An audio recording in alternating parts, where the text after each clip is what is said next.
let me get this straight. You want me to meet you in basically a half an hour, which is 4 o'clock in the morning out in the desert. He's like, yep, I'll be there. You'll see my craft. We went to those coordinates and we went, boop, and we jumped from where we were. This ship just came out of maintenance before we came back down planet, and this thing's working fine. And the ensign said, we've got a problem. The problem is real. There's some kind of malfunction. We're going down. There's nothing that we can do to fix this process. We've got to get as many people to safety as we can. Space Force! Space Force! It's all happening. Oh, fuck, say it! Oh, hell no. Let me talk to your mother. And it's like Thomas Jefferson said. Aliens? A junior Western bacon cheese. That's tomorrow. And that is it for us today. There's no words on it. There's no words there. All right, go. Welcome to Talk is Cheap, where cheap is talk and talk is cheap, ladies and gentlemen. I'm your host, Dan Hohlfeld. Thank you so much for joining me today on the K2D4 network. And I'm going to go over a few things before we get to my first guest today. Remember, we always need your support on this show. As you know, we just got hit with a strike a few weeks ago, so therefore we can't live stream, so we got to keep stuff rolling here. I'm glad you guys can join me this way. It's the old way, I guess, the old-fashioned way. But always go over and subscribe to us on DTube and BitChute, because you never know when the rug's going to get pulled out from under us. And you can also support the show through a one-time PayPal donation, and you can do a monthly reoccurring on Patreon. And don't forget, also, we have the merchandise store. I do have my shirt on right here, the Disclosure/Now shirt. Very powerful message. Like, you could use it for anything. I like to use it for disclosure of the ET technologies, like right now, because we need the advanced civilization. But you could also use it for, maybe you're out protesting outside City Hall or something, and you got to, disclose the legislation that they're trying to hide from people, whatever it may be. And also the End the Cover-Up tee. That one's got the UFO on the front. Very simple message, but it's very straightforward. And it gets people asking questions, especially around the holiday season now. They say that UFO, like, End the Cover-Up. Wait, that stuff's real? Yeah, of course it is. So we do have a code running till the end of the year. This is 10% off. Use the coupon code HOLIDAY18, and you'll get 10% off your order on the checkout. And I give a big thanks to those who have already purchased your shirt and merchandise as well, because that helps the broadcast, and we want to continue running here. All right, without further ado, I'm going to get into my first guest. It's the only guest of this show, I guess. He's an Earth representative of the Andromeda Council. His first fully awakened contact happened in 1993 as an adult. He was joined by the commander of the primary Andromeda Council biosphere. They traveled back in time in an Andromeda Council scout craft in the 1840s to a rural area of Kentucky/West Virginia to observe a family of four in their day-to-day life struggles. In his professional career, he has had 17 years in the healthcare software industry, a brief stint in venture capital, 12 years in international banking, senior operations, and compliance roles. Today, he organizes many transformational shift events hailed by many as profound, insightful, and unforgettable experiences. And he hosted the Great Awakening Messages from Our Galactic Family Conference in Sedona that I did attend. That was a great conference. And he joins me right now. Tolec, thanks for joining me today. Hey, Dan, thanks for having me. It's great to be here. Oh, yes. So briefly, you were on Shane's show on Bias and on the Fence, and you talked a lot about this, so we don't have to get into it too much, but let's just talk a little bit about the conference. Like, this was great. It was my first conference, so it was great to get out and meet people that have the same mindset. I live in Wisconsin here, and you don't talk about this stuff around here. They look at you the other way. That's very meat and potatoes around here. I don't know. Did you meet or speak with Shakara Tosha? I did not. She spoke at the conference. She had been living in Wisconsin for quite a few years by, I need to look at the camera. There we are. By where Chief Golden Light Eagle lived for many, many years. And then he moved from Wisconsin back to the reservation in, I think, South Dakota. But she was here for the conference, and she's traveling right now. She's been in a number of the Star Knowledge conferences. But she said the same thing that you did. There aren't too many people in Wisconsin that she could speak with about, these leading edge, awake and awareness, consciousness kind of issues. It's just not part of life in the Midwest or in the East for that matter. Right. And you said down in the Southwest there that most people, you can talk about this stuff around the dinner table, right? Oh, it's standard. Oh, absolutely. I pretty much I found my own experiences having produced one-day special events as well as conferences in places like Colorado, Oregon, Northern California, Southern California, almost all the states west of the Rockies. The people are pretty awake and aware, and they live a life focused on consciousness and change. So why do you think that is? Is there something with a vortex? Oh, well, there's vortex energies all throughout, all across the planet, and certainly, the land is sacred. Land is sacred everywhere, for that matter. Just as a side note, I was having a conversation with 3 people that attended the conference. Jim is actually from New Jersey, bright guy. He's an architect, and he can't have the conversations that we can back on the East Coast. 2 other people, Troy and his wife, Brooke, they live in the Salt Lake City area, and they're Mormons. Well, at least they're recovering Mormons. And they described it as sort of this like really heavy pall, this layer of heavy energy over the state of Utah. So pretty much all of the West, except for Utah, is very progressive in terms of living life and embracing it and embracing change and trying to become a better version of who you were on a Tuesday or a Wednesday or a Thursday. I don't know the reasons. I just know that pretty much west of the Rockies, everybody's pretty much living an awake and aware life. I understand that for myself, the people that I've been in contact with, they've been communicating with me since age 5, but I didn't go through my own wake-up process in terms of conscious contact until 1993, when I took those 3 trips back in time. So I was like, I think 31 or 32 years old at the time, and I had just moved to Tucson, and I happened to be living really close to the Catalina Mountains. If you think about Tucson as sort of a vertical-oriented triangle, Oracle Road goes straight up north-south, west, just west of center of Tucson. I was 14 miles north of town, up against the Catalina Mountains, upper elevation like 9,600 and change. I could go out on almost any Friday or Saturday evening after being out with the guys or having a date, sit in my back porch. There were craft dancing all across the top of the mountains, certainly in the Catalinas. Sightings. Yeah, we don't get too much of that around here.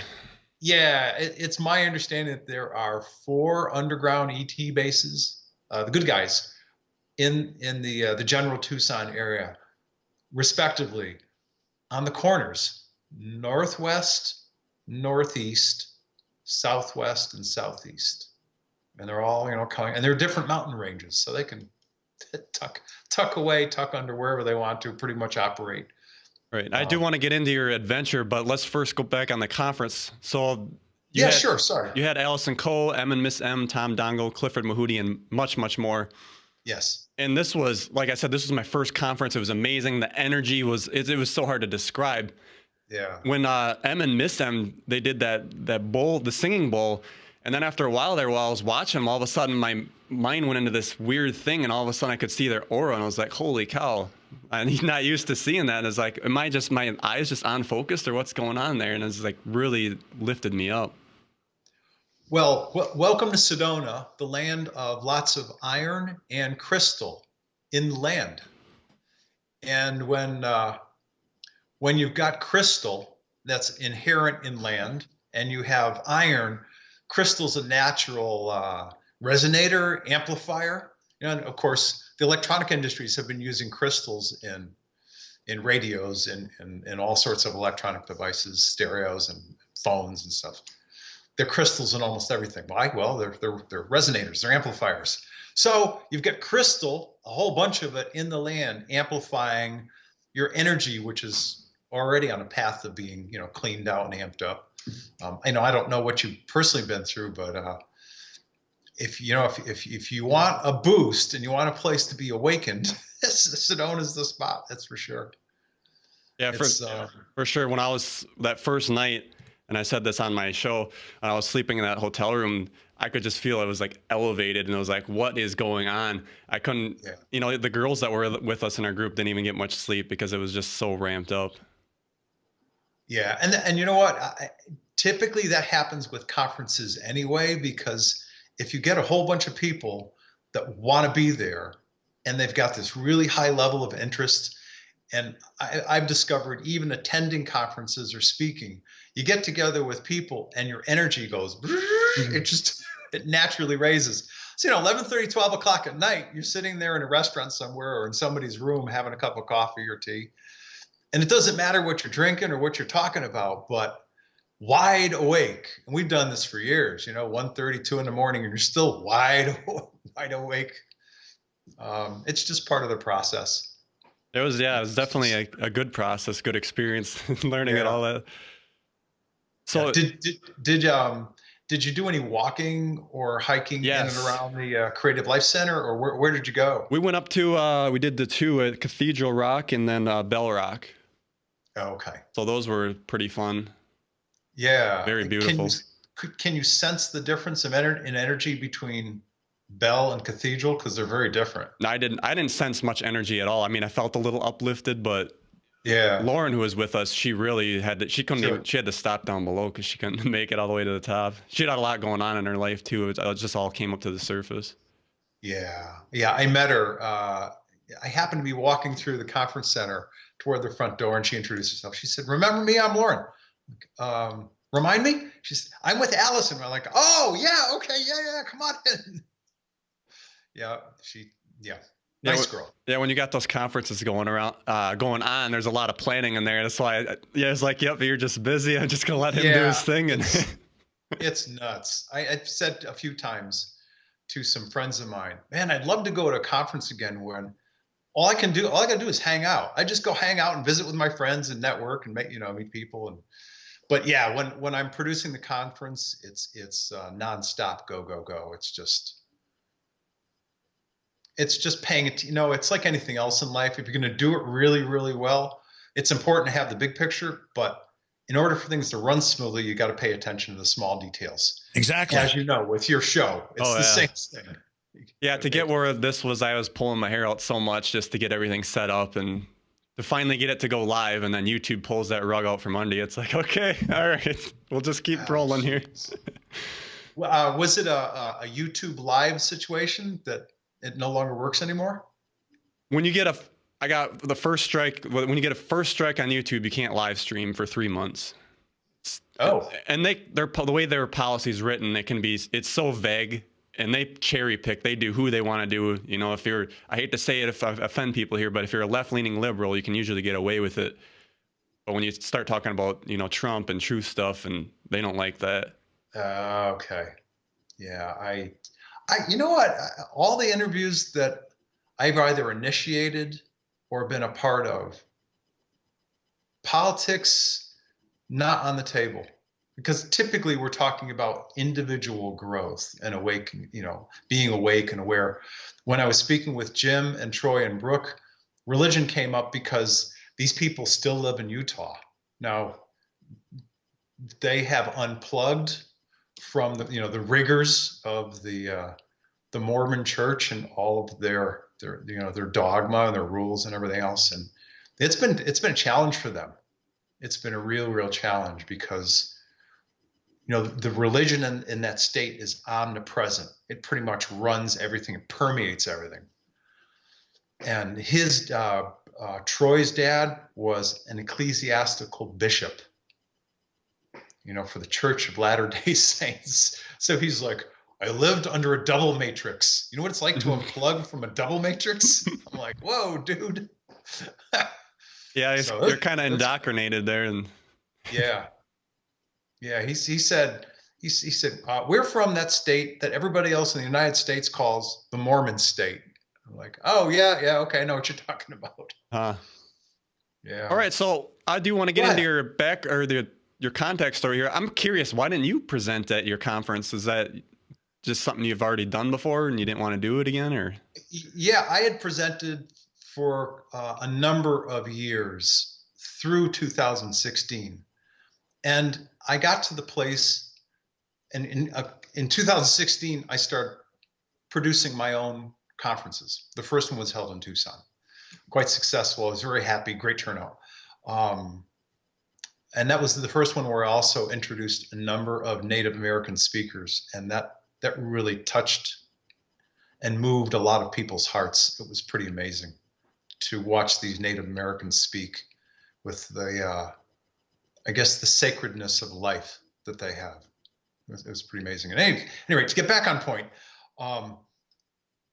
in beginning to produce my own conferences, I wanted to provide a forum and a platform for other people to tell their stories. I will be speaking next year at the 2019 Transformational Shift Conference. There you go. And Joe is also speaking. Joe Anthony, my partner now in these conferences. So the both of us are going to speak. It's going to be different. It's going to be a different presentation because I need, just like anybody else, I need to evolve. I need to evolve the story that I've been telling. I mean, the facts are still the same, but there's so many more different considerations in my life now because of what I've been through. You know, I'm not the same person I was in 2015, 16, or 17. Yeah, I totally agree. I feel the same way. It's like all the different events that happened changed you. Yeah, absolutely.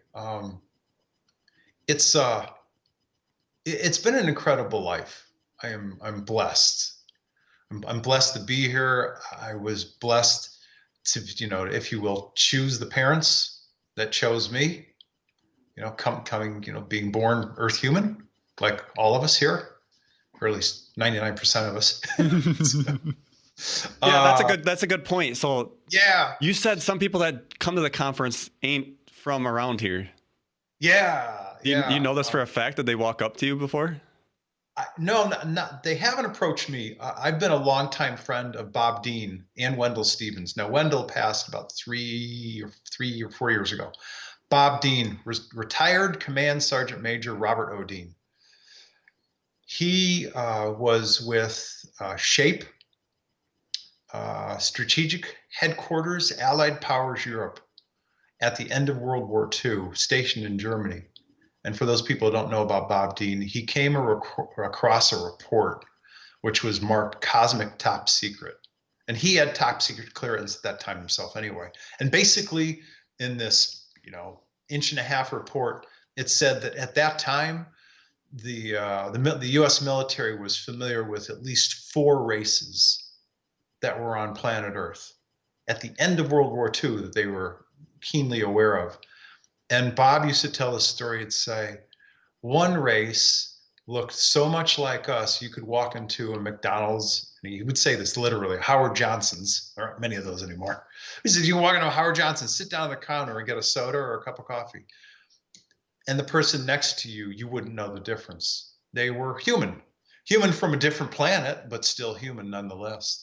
Then he said, those people worried the generals and the colonels the most. Because, you go, oh, he's German, he's Italian, he's French, he's Irish. We're still human. But you can't tell the difference. You can't look at that person and say, oh, yeah, you're human and you're off planet. Right. And you had Tom Dongo at your conference, and he showed pictures of these guys. And one was Thor, and he spent some time at the Pentagon. Yes. I believe it was like 3 years or something like that. Yes, he did. Yeah. From Venus, apparently. Yep. Venusian. Yeah. Matter of fact, I had coffee with Tom this morning. Always fascinating conversations with Tom. He said that he went to a talk here recently, like a month ago. Dr. Sam Omganovich, this is the guy who does the research on the PhD, does the research on the Bosnian pyramids.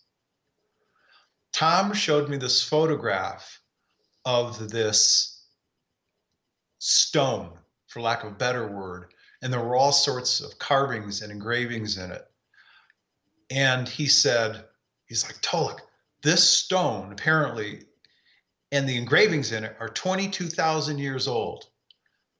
And in the center of this stone, which is surrounded up by all these glyphs, is essentially an image of a profile of this early primordial reptilian, which quite honestly was almost a drop-dead duplicate for the creature in the movie series Aliens. Sigourney Weaver?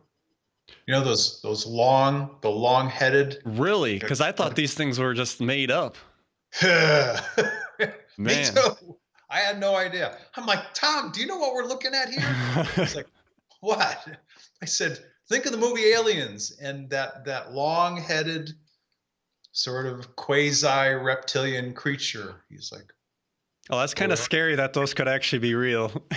Yeah. You didn't, I'll tell you what, you didn't see the protruding fang teeth, but whoever etched this image in the stone showed, I could see a set of teeth. They were showing teeth in this image that was etched in this stone. I was like, whoa. But it was, of course, surrounding this image of this reptilian being were all of these space glyphs, images that I've seen in different outer space languages before. Wow. Pretty amazing. He said, this scratches the surface. He said, if you ever have a chance to meet with this guy, he does a pretty amazing conference. He was here for a one-day presentation at the Sedona Community Center. It was, from what I understand, pretty well packed. Wow. All right, let's get into your 1993 contact. So you time traveled back in that craft to the 1840s. So what was the purpose of this? Excuse me. This is a reverse engineering of the story, but I'm happy to tell it. I asked that question of the guy that I was with. And keep in mind, I traveled 3 times over the course of a week and a half. So, but let's back up here a little bit. So were you in 3D materialized, or how did this work? Yeah, really good question. So he wakes me up at around 3:30, about 3:30, 3:33, 3:34 in the morning. I'm, deep sleep. And he basically says, I need you to get dressed, hop in your vehicle and drive down the highway, pull off at this exit. And I'm like, dude, do you know what time it is? He's like, I know what time it is. So you're seeing him at this point? No, at this point, it's just telepathy. Hearing. Okay. At this point, it's telepathy. I'm in bed sleeping in my condo at the base of the Catalina Mountains. It's 3:33 in the morning. And basically, it's sort of old school. Instead of having a telephone that I'm talking to, he's talking to me, as my friend Tom Nonu would say, mind speak. I can't hear him through my ears, but I can certainly hear him inside my head. It's telepathy. And he's saying, I need you to hop in your vehicle. I need you to meet me on this dirt pull-off just before the San Javier exit. And there are a lot of components even to this trip, but basically I got there. I was all excited to see him because you know how when you go to school, you have buddies over the course of your life that you stay in touch with, and maybe you don't talk every couple of weeks or a couple of months. Maybe you talk once or twice a year, but when that phone rings, you know whose voice it is. Right. You recognize the guy right away. Same thing with this gentleman. I recognized his voice right away. I said, let me get this straight. You want me to meet you in basically a half an hour, which is 4 o'clock in the morning out in the desert. He's like, yep, I'll be there. You'll see my craft. It's this big silver thing. You'd call it like 35, 37 feet in diameter. And we got to go take a trip. I went, oh, okay. Okay. Yeah. So, okay. You drove out there. So do you get beamed up, or is there a ladder on this thing, or how does this work? Yeah. Right. So I take the exit just before San Javier. The dirt road that he described is there. I go through the desert, maybe like a third of a mile. I come through this little dip where there's this kind of little wash, dips down about 2.5, 3 feet, not too much. I come up through the dip and I see this 35, 37 foot craft off in the distance. And I was all excited. hopped out of the car, opened the door. I'm like, hey, how are you? I'm like, good to see you again. He's like, come on, we got to go. Now, keep in mind, it's like, by that time, it was like 10 after 4, quarter after 4 in the morning. It's August. So it's still warm. That means it's definitely still summer. The sun's coming up really early. It was a work day. He's like, come on. I don't necessarily want people going to work in Tucson to see my craft sitting off in the distance. So I finally went over and joined him. And this is the little pill story. He said, he's like, we're going to travel back through time. And in order to travel through time, you as an organic human can't do it as a 3D organic human. You'll burn up. So basically, you wouldn't survive the trip. Here's this like blue-green NyQuil caplet. That's kind of what it looked like. Take this caplet. He gives me a glass of water. There's like 2 of them, actually. He's like, take these 2 caplets. They'll raise your vibration. You'll be able to take the trip. Now, I probably walked underneath some kind of electronic device that likely also changed me as well. But when I got on a ship and being in the ship and leaving the atmosphere of Earth, I was still organic human like I am right now. Did he beam you on the ship, or how did you enter that? No, we walked in. So is it like it just like sat on the ground and there was a door? Yeah, it was like a little like just ramp. A little ramp. Yeah, a little ramp. Interesting. Yeah. And it didn't extend that far out from the ship. So so pills, the little green pills, water, puts his arm around my shoulder. Now I'm just about 5'10", and this guy's like 7'3", 7'4". He looks like a really tall, good-looking Native American guy. He's got his hair tied back in a ponytail. I remember the motion and the movement of leaving the planet's surface, but once we got to that distinction line between high, deep blue sky and it starts to turn black, I really don't remember anything else. Do you remember what the inside of the ship looked like? Was there a bunch of buttons and stuff and computer screens? No, computer screens more consistent with the technology that we have today with touchscreen stuff. It was all touchscreen. Was there any like holographic interfaces? Yes. Interesting. Yeah, without a doubt. So he basically walked up and went, took his hands and touched some stuff, and we started to move. I felt motion leaving the planet's surface. Once we hit, space, I didn't feel any motion at all because basically we jumped. He keyed in some coordinates. We went to those coordinates and then we went, boop, and we jumped from where we were to a point in space time called 1840 something. I want to say 44, 45, something like that. Western Kentucky, West Virginia, something like that. And 3 separate trips over the course of a week and a half. And during the 3rd trip, so first of all, you've got this a farmhouse and a barn, a family of 4. Dad was like 32 to 34 years old. The wife, honey brown hair, leaning toward more brown than blonde, full. She was about 5'7", about 26 years old. 2 children, a boy that was 9 or 10, butch haircut, typical, or at least short haircut. And the daughter was, I want to say 3.5 to 4 years old, blonde hair, ringlets, blue eyes, just a little cutie. The last trip. So when you're seeing these, are you watching them from the ship, or how do you see them? View screen. Okay. View screen in the wall on the ship. He walks up to the wall and he just pushes his fingers and the screen lights up. There you go, folks. We don't have any privacy. Yeah, no. And of course, exactly. It's like me watching you, perspective-wise. They weren't that far away. Okay. But there we are watching them down on planet, and it's So They've got do you remember if the you house, were you still the in house, orbit? the barn, the field. I'm sorry, go ahead. You brought so the ship is still, like you said, you were within Kentucky / West Virginia area. So We're up in space. Okay, so you're way up, just sitting up there. Yeah, we're way up. Yeah, we've taken a position of viewing. You know, we're just kind of hovering, if you will. You can't hear a thing. It's, you know, completely quiet. Okay.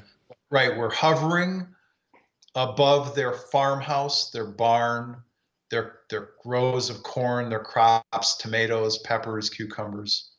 And there were a number of animals that were kept in the barn, including some goats and some sheep. And the little girl had been in the barn playing with some sheep, and she fell asleep, took a nap.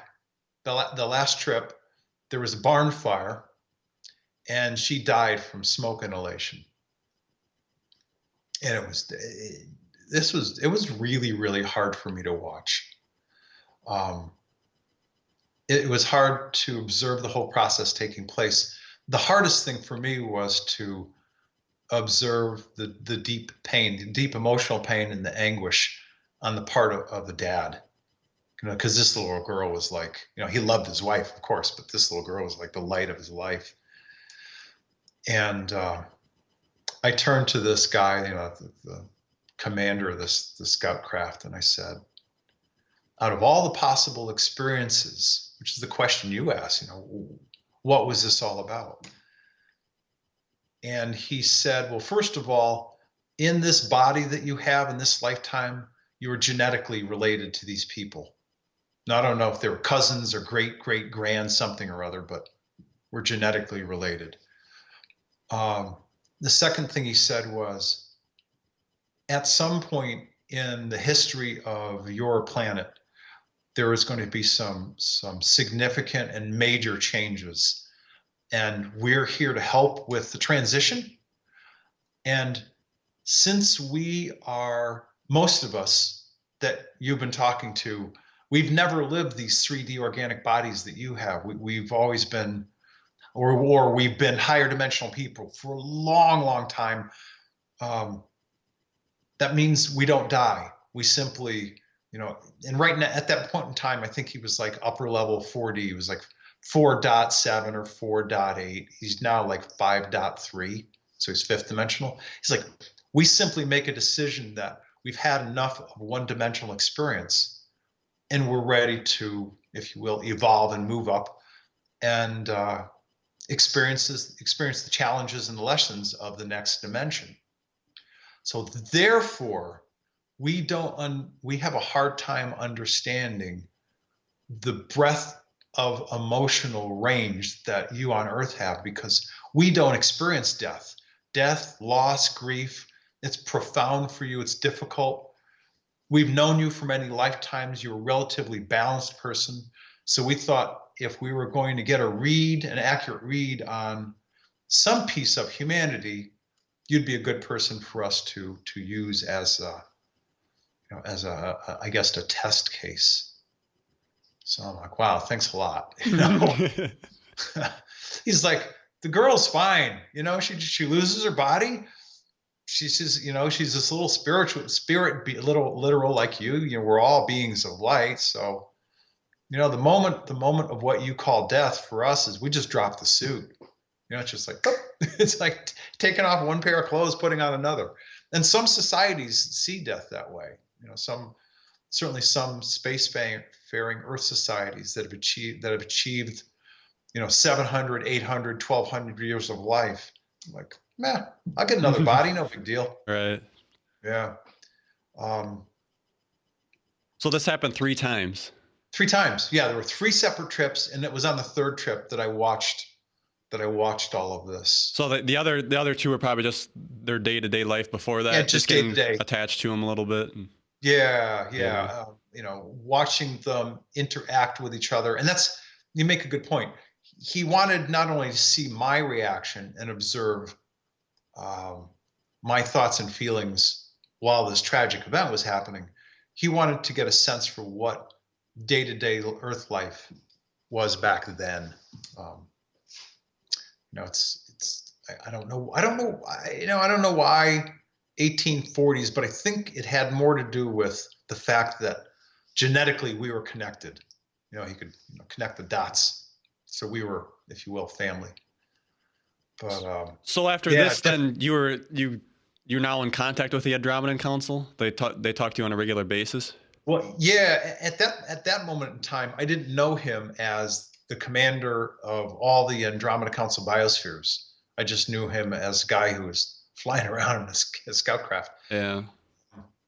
I had another physical contact experience that I clearly remember, and that happened in September.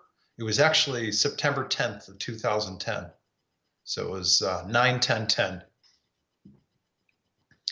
And that contact experience was the event when all of the memories of 1993 had come flooding forward. I also had another experience which was really profound. And I was being given, it was in one of those nighttime deals. So the first one was August of 93 for those 3 trips back in time. The next summer, I think September of 94, I was again sleeping, and all of a sudden I have this visual memory of being on board a craft. What I learned is that it was a local transport ship that was based on one of the local 4 ET Tucson underground bases. And I and a number of other people, as guests, distinguished guests, were being given a tour of the local Tucson area. And there was basically what we would call, using Navy terms, an ensign, this young kid in his mid-20s. And he came up to the guy who was the XO that was giving the tour. There were probably like 12 to 15 of us in this group. We're walking through the ship, and he walks up to this guy, and the guy, he looks at him. He said, "That's not possible. This ship just came out of maintenance before we came back down planet, and this thing's working fine." And the ensign said, "We've got a problem. The problem is real. There's some kind of malfunction having to do with the gyro system, which sits in the base of the ship, and they couldn't fix it. They would have actually had to fly the thing to space dock to get it fixed." He said, "We're going down. There's nothing that we can do to fix this process. We've got to get as many people to safety as we can." So I overhear all of this, and then the ship starts to cant. It starts to tilt left and right, cant forward and back. Women and children running around screaming everywhere because people are stationed on ships. It was a local transport ship, but there's still families that are on these ships. All I kept seeing was terror on the look of the face of these people as they're running around. I remember the ship tilting forward and just heading toward Earth at this breakneck pace. And then, bang, I wake up back in my body. Wow. I've got this, it's like when you're sick and you've got the flu, you've got a fever and the cold sweats at the same time. Mm-hmm. Except I wasn't sick. And I felt profoundly sad. Didn't know why. I just felt really profoundly shaken and sad.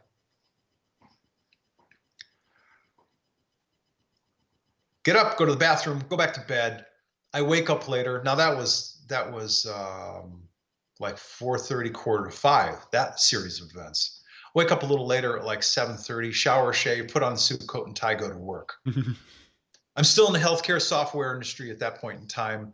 It's around 4:30 in the afternoon, and I get through most of my work responsibilities. I picked up the phone and I called a buddy of mine who at that point in time was the assistant state section director, Pima County, MUFON. And I said, "Hey, Raj, how you doing?" He's like, "Oh, good." I said, "You got a couple minutes? I need to tell you about this experience I had." He goes, "Yeah, sure." I said, "Are you sitting down?" He's like, "Yeah." So I told him the whole story, ran all the way through the first time. He's like, "All right, tell me again." So tell him the whole story the second time. And he said, "How many other people have you called and told this story to?" I said, none. You know me. I'm responsible. I'm still in my career. I'm at work. I figured I'd get through the day. And as long as I've got most of my responsibilities done, give you a call. He's like, you're sure you talked to nobody else? I'm like, no, nobody else. He said, I got a phone call from, I'm not sure if it was one or two, this is Roger talking, one or two MUFON field investigators who live out close to Reddington Pass. And they were calling me to notify me that a team of painted black or dark green unmarked vehicles, crash retrieval vehicles, had been sent out to clean up a crash that happened over in Reddington Pass. 125 people were aboard this, 127 people were aboard this ship. 125 lives were lost. He said there were 2 that remained living, and one died before the end of the night. So there's 1 person left out of 127 people. Jeez. So they're getting good confirmation here that something actually did take place and you weren't making it up. Yeah. And so I said, that explains why I was so profoundly sad when I bolted up in bed with, the fever and the cold sweats at 4:45 in the morning, whatever time it was. I know that they're both, and I've had other experiences, but they're both profound experiences that have to do with the passing of people. And the deepest part of me simply says that they had me be part of and observe these experiences so that they can better understand the breadth and the depth of emotions that we have here on planet Earth. Because as you know, and this applies to both sexes, both men and women, some people can be deeply, deeply emotional. And whereas in their form, in their higher dimensional form, their breadth of range of emotion, if the scale is from 0 to 50, they exist in sort of like 25 to 35, if you will. Think of a horizontal measurement of 0 to 50. They're somewhere between 25 to 35 or 22 to 37. That's about the range of emotion. Us on planet Earth, we're 0 to 50. We're like a sine wave, up, down, up, down, down, up, down. And so. Yeah, it was just last week that I was just feeling like more, I don't know, like these depressed energies or whatever. Now I feel fine this week again. So it's just up and down, up and down. It's like, what's going on? It's like, I got nothing to be depressed about. I think it's all the shifting that we're going through. Yeah. And I don't know if you know this or not. I discovered this by talking with some buddies of mine. I've got a few years on you, and I was talking to some buddies of mine. This is like back in my early 40s. And we're like, hey, did you ever notice that there's some weeks that we get more, horny than others? He's like, yeah, what's with that? Well, and I'm speaking plainly, men, we have cycles also. There'll be a period of days, like whenever your manliness gets boosted, you're going to feel a little more up or a little more energetic. There are definitely hormonal increases in the male body. So it not only happens to women, but it happens to men as well. We will have these surges where there's some days, oh boy, it's the, and you know that, right? It's the male body. And other days we could care less. But as long as we're not 6 feet under, we're men. And it's something we deal with every moment of every day. Yeah, there's also a big thing about the NoFap community where it actually takes 21 days to recover from an orgasm. And then once you do that, you can just, your mind is more alert. You get stuff done. It's crazy how that works, but it's there. I've done it. It's unbelievable. And what is this? The what community? NoFap. No, so I've never heard of it. It's no masturbation. So the best is no PMO, no masturbation, orgasm, and looking at porn. So doing that makes the brain reset, and you look at things differently. Oh, because as men we enjoy visual stimulation. So if there's no visual stimulus, then we don't get interested or excited. And that's the other thing too. If you're getting your dopamine hit by looking at that stuff, you're not going to want to go out and talk to people because it's not going to reach that same high level. Yeah. It's there's definite physiological differences between when you're interacting with people and you're in the middle, if you will, in the middle of your cycle and your male body wants to perform, as compared to if you're in your heart space or you're in your throat chakra or you're being really heady and we're having conversations about awareness and awakening and consciousness. Those are two completely different vibrational patterns. Completely. Right, getting away from that root chakra. Yeah.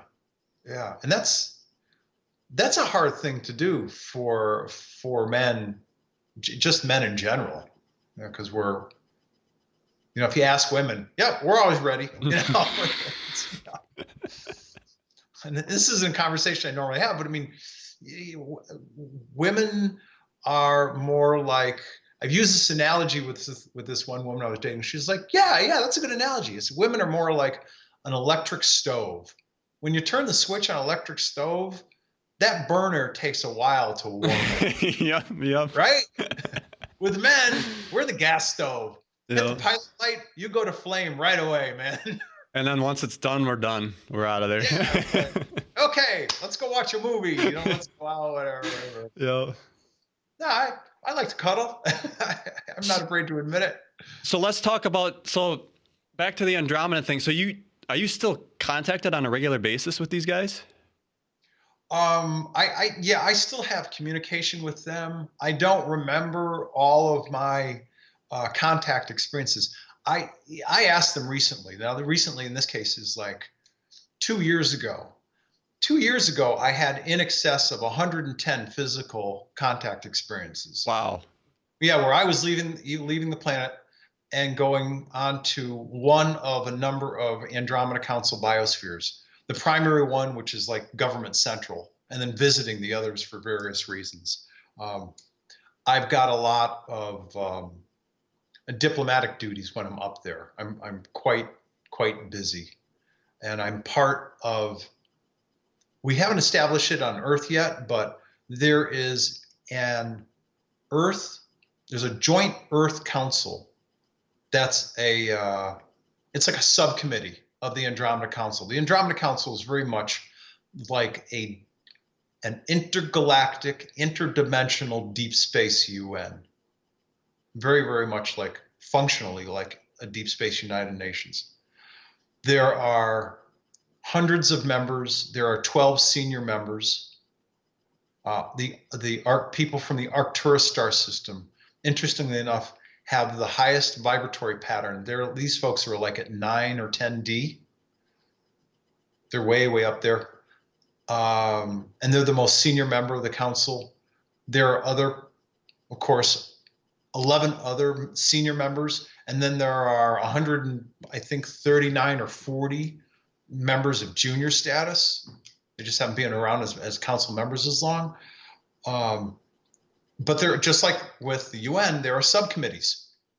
And one of those subcommittees is the Joint Earth Council. And it has been organized already for that moment in time, for what we call the future, that Earth will finally be a quiet, peaceful, no warring, singular community of diverse humans on one planet. We're actually going to make it to the stage where we are a peaceful, loving, if you will, these aren't the right terms, global society, of course, of differentiated humans on planet Earth. Apparently, there are going to be a lot less humans on the planet at that time. The wars will have been done. There are no more skirmishes. Nobody's killing each other. All the big corporations are gone. The land masses have changed considerably. So this will end up still being sometime in the future. I mean, we probably won't be on this planet, you and I. Yeah, probably not. But I don't think so. I don't think so. That's a shame to hear, because we always hear that this like event's supposed to come and everything's supposed to change and we're supposed to see some substantial big changes here, but you know, if we're not going to see it, it's kind of disappointing. No, I think that, you know what, you raise a really good point, and I've had issue with a few people that have said, oh yeah, the event. Well, are you talking about a major shift in consciousness and awareness? Because that's going on right now. Some people talk about the event as this topic, a major shift in consciousness and awareness. And for me, all along, I've said, no, the event is the higher dimensional, or the higher transformational shift of this world, when it stops being, you know, this dense 3D organic matter and becomes a world of fine essence matter, you know, and basically it's going to go 3D to 4D, like mid-level 4.6 right away. So 3 to 4. So, and then it's going to go from 40 to 5D. Yeah, let's talk about the 4D. What is 4D? Well, I think the better way to start is think of the different dimensions of life as a multi-story building. Right now, for the sake of a discussion that we can wrap our heads around, let's call this multi-story building floors 1 through 10, right? From the 3rd floor down, that's all organic. It's the stuff that we live in. Now, right now, I'm not addressing the higher dimensional spirit essence that's animating our bodies. I'm just talking about, you know, the physical form, the physical body. Anything from 3D down is organic. And again, I'm only talking about physicality. Anything from 4D up is fine essence matter. It is literally spirit matter made out of energy, made out of light. The higher up you go, like 6D to 7D, we start talking about plasma-based life forms. But essentially, from 4D on up, it's all based on energy. So we're losing physicality as we enter 4D. We're losing physicality made out of organic flesh, blood, bones, tissue, but we still have physicality. Pretty typically, through most of 5D, you can either, with or without technology, create an organic looking form. And so, there are some races, as an example, like the Sasquatch.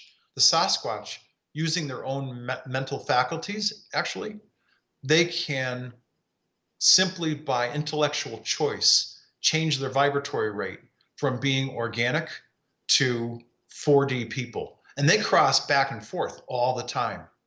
That's why they're so elusive.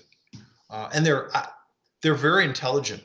They're generally very protective of their families, very, very kind, but very protective of their families and very intelligent. They communicate. They've been communicating through telepathy for so long, their vocal cords pretty much no longer work. You know, it's so. Use it or lose it. Yeah. That's sort of the bridge. That's like the bridge between 3D and 4D. But beings that are in 4D are made of fine essence matter, crystalline matter. Same thing with beings that are 5D. Just the higher you go, the faster the vibratory rate, of course, and the less dense. And also, you know, the lighter the material. But people pretty much through most of 5D still choose to keep form. And, you know, 60, 70, they can choose to create form if they want it, to create a physicality that people can see, but they don't normally exist that way. I would like to have more physical contact like you. Have you taken any applications for some of these liaisons? You know, generally when humans, I can't speak for other races, but when human beings evolve emotionally, you know, from a heart-centered space, when they've done the work to clear out any of the negative residual energy from, you know, early childhood and teenage, early 20, all of that painful stuff that we all went through. When people make the decision to heal from all of that stuff and they start to live really balanced lives, they are then sort of opening the door for the opportunity of contact. And usually contact will come in the form of, let's say that your people are originally from Betelgeuse or Arcturus. If you were originally from Arcturus, the soul essence that animates your body, your people will find a way to contact you because you've grown up enough, you're ready. That's usually when it'll happen, is when you're ready, they'll know about it. Most people don't know this, but each human soul animating this body has its own unique digital signature. And so the higher level beings don't need tracking devices. They know exactly who you are. They know how to find you because, Dan, your number is 017757972. They go, oh yeah, there's Dan, and he went to Milwaukee for the weekend. There's a festival going on. There he is walking around. They know how to find you. That's interesting because I have, and this was probably almost 5 years ago now, I think, that I have woken up and I've seen some, little handprints on my stomach and stuff. And I think I was involved in the hybrid program, but it's been a long time since anything like that has happened.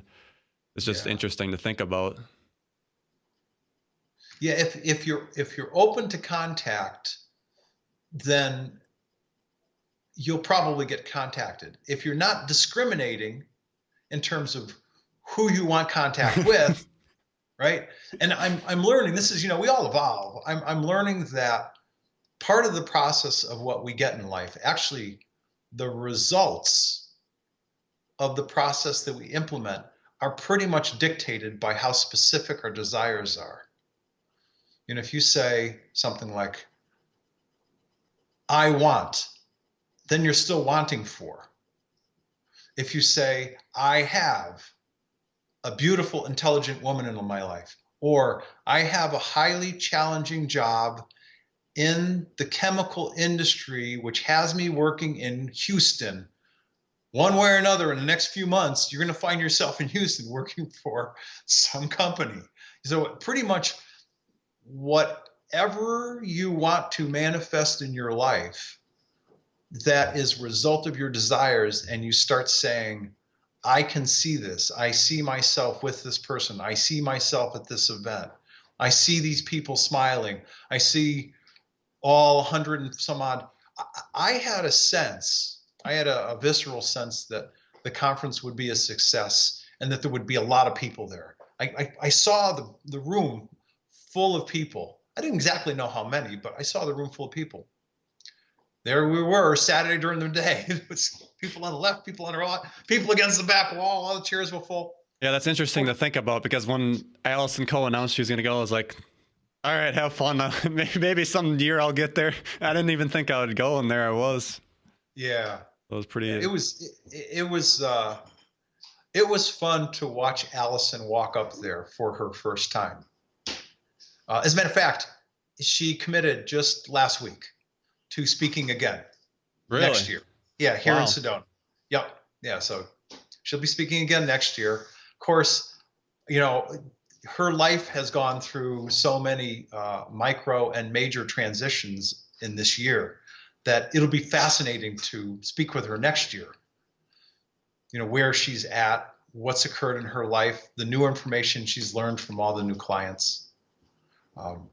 I'd say for a person that was her first time speaking, she's like, I'm here. Allison, she's great. Yeah. She has this wonderful light feminine energy, and she did a great job. My personal belief is that I almost kind of believe that she kind of is an alien. You can kind of tell with the bigger eyes. It's like she was placed in here to do some work. Yeah. She's got such light and playful energy that I can clearly understand why people are drawn to her and feel so comfortable going to her for the work that they need done. As a matter of fact, I'm going to be talking to her about individual one-day events and she said she wanted to do this actually. We were both saying the same thing at the same moment in time, where I'll give her a forum that she can speak on her own and go into more depth, greater details about what people are telling her. So it's going to be an interesting ride for her. It's going to be a fascinating experience. All right, Tolec, do you want to plug your events coming up? Then we can wrap up here. Oh, sure. Yeah, thank you. May 11th of 2019. Now, there may be others that I'll be planning in the Western U.S., but on May 11th in the Sedona Creative Life Center, I'm producing a one-day event called First Open Contact. And that event essentially posits the theorem, okay, open contact has happened on the planet's surface. It's made the news, if you will. Of course, they'll likely be humanoid of some type. So we've got humanoids interacting with Earth humans. They've made the news. How are Earth humans in developed countries like the US, Canada, England, France, Germany, how are people in those developed countries going to react? How are they going to adjust? How is it going to potentially impact their lives? And so I will speak, Joe Anthony will speak. There's a woman by the name of Ann Eller who's written a book called Dragon in the Sky. Amazing contactee, very, very bright woman. Jim? Naira Isley. Went blank there for a moment. Naira Isley, one of the people featured in the movie, the documentary Above Majestic.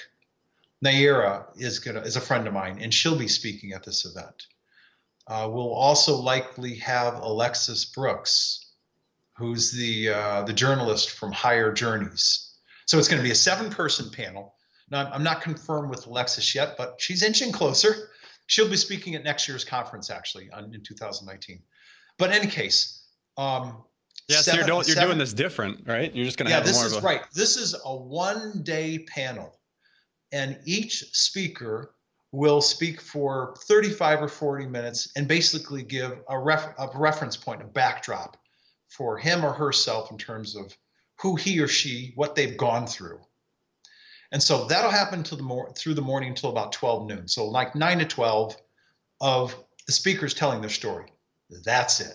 We break for lunch, and at 1:10 or 1:15 until 6 p.m., I'm going to have everybody in sort of like a half circle, and it will be 4 hours of interactive dialogue between the speakers and the audience members. Just complete dialogue back and forth. And you may enjoy that event. I'm taking the whole speaker paradigm and turning it on its head so that the audience can participate basically in 2/3 of the event and be active participants, tell their own stories, ask questions, and pose whatever questions that they think will be beneficial to the people attending in terms of what do we think society is going to be like? What are things going to be like when contact is real? Yeah, I like that. Yeah. Get something different instead of you sitting there and then people saying that. It's like you said, it's like a lecture on Shane. It's like a lecture, right? Yeah, and it gets boring. I'm taking the whole lecture paradigm, turning it on its head, and it's going to be about the attendees primarily. 2/3 of it will be an interactive dialogue between the attendees and the people I'm calling speakers. But that's specifically why I'm not calling it a speaker panel. It's going to be a dialogue back and forth between all the people and the speakers. Very relaxed. I think it's going to be an amazing event just because of people's ability to jump in and contribute. Because a lot of people, as I spoke in conferences over the course of many years, I had thought I would have people approaching me after I spoke. Well, they did, but 90% of them wanted to tell me about their own unique experiences, their stories. So this will be an opportunity for people to speak, to tell their stories, to ask questions, to be actively and dynamically involved in a whole day event, or at least 2/3 of the day. So Awesome. it's going to be, so May 11th, Sedona, it'll be, 80, 82 degrees, blue skies, sunshine, very, very nice. Be warmer there than in Wisconsin. So Yes, it will. Yeah. Yep. So that's at transformationalshiftevents.com if anybody has any interest to go over and get your tickets. Yeah, I'm going to be I'll start selling tickets for that one-day event probably in another week or so. Okay.